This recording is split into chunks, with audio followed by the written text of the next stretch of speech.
public debts issue and wind up on it right now. We gravitate the discussion also to other issue like what now the CBK is doing. Could you, what would be your closing remarks on that particular statement? Okay. I think my closing remarks and sorry on the debt, yes. Yes, and it's also of our meeting at 8 also. It's sad. I think a quick one is sad that Russia is doing. I think the civilized world should meet Russia with the force it deserves. But to close the bar in terms of what you asked about 10% by Raila. Yeah, correction. We got 8.2% 07. And the reason why, and thanks to James, to Kenya, the head of public service, it's because of ERS, Economic Recovery Strategy. Strategy.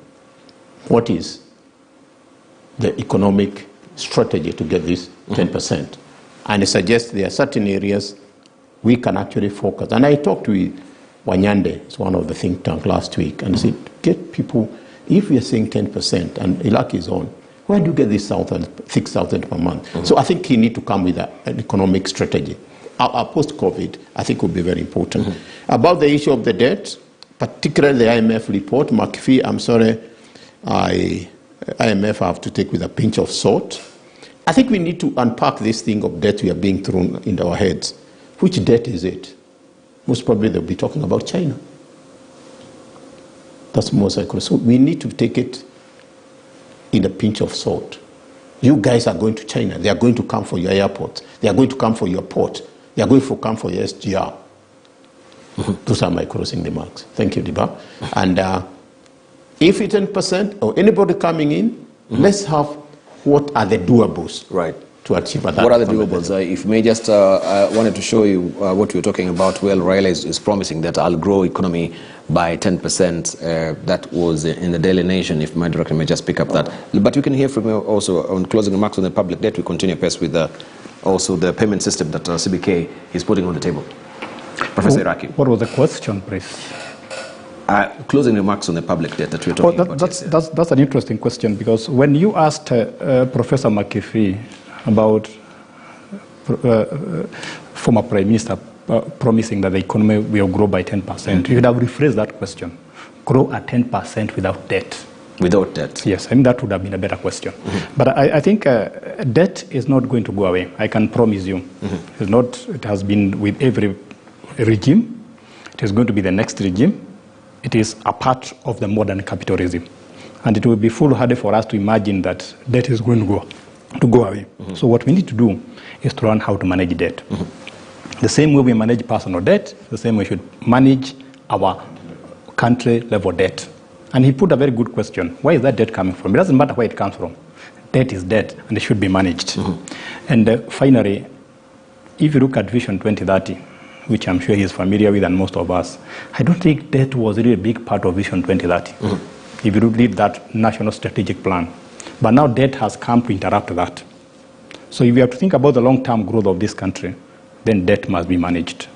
And it must be managed by the executive, by the parliamentarians, even the judiciary, and everybody should be involved in that. After all, we are the people who consume that debt, not Ugandans or Ethiopians.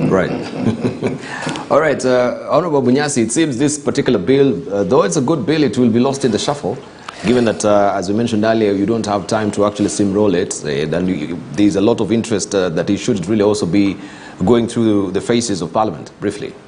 Yeah, indeed. The timing of it is not good, for one, because of the impending elections, diverting everybody's attention and so on from the real issues, and two, just the process of it in Parliament. There was a bit of deliberate holding back, because this bill was published in 2020, and other bills that came later were debated by mid last year, so obviously there was a reason to delay it. Now it's at a time when probably we may not be able to finish the process to law, if that was to be the case. But I hope that the one takeaway is that the issues must be reflected upon, and that what we are seeking to do is to do more than exists now. The debt office in Treasury is at a little corner office. The DG there is one of the most junior persons. I've seen them in the interactions we've got with Parliament. Only speaks if he asks to speak. and so they do only work that is compliant, and we are seeking to get a stand back, to be more analytical, to make judgments that may not be necessarily liked by whoever is the CS in Treasury, and so on, because we do need that kind of treatment at this time. But be it as it may, we should. I like the remark by Professor Iraqi that it doesn't matter which country, where it comes from, whether it's China or somewhere else, it does in detail. But in the aggregate, dealing with the aggregate, we have to rein in how much we accumulate debt, rein in the runaway appetite that creates debt. Thank you. And I think if we don't do that, thank you, sir. There will be no investment come to this country. You don't want to go to a country that's on the brink of bankruptcy. There are more serious implications. Thank you. All right, Dr. McFie, we wind up on that, and then briefly we just touch on what we're about to talk about on upsetting the apple cart, as it were, with the dominance of M-Pesa, that the CBK now is proposing a new national payment system. Briefly, yeah. Yes. Well, very briefly, you mentioned, Debal, a little bit earlier that 51% of our debt is now foreign debt. Yes. And the number that people talk about there is that you get into serious problems when that debt is going to be 55% of your total debt, okay, or, in this particular case, again, we've got to relate that to, number one, our GDP, but also number two, the remittances that we get from the diaspora, because that really is the thing that keeps our currency in form. But you see, Iraqi was saying that, debt is debt, but I think it's very important to keep in mind that, you see, of that, let's say $37 billion that we have actually borrowed, 42% is from multilateral lenders. Now, the importance of that is that interest rates on that are very low. And also another 28% is from bilateral lenders. We're not actually borrowing from banks abroad where we pay, let's say, 7.5%. These bilateral and multilateral lenders are actually charging us a much lower rate of interest. And that is an important thing because the cost of our domestic debt is huge in comparison with the cost of our foreign debt. So debt is debt, yes, but not all debt is the same. It's the cost of that debt which is important.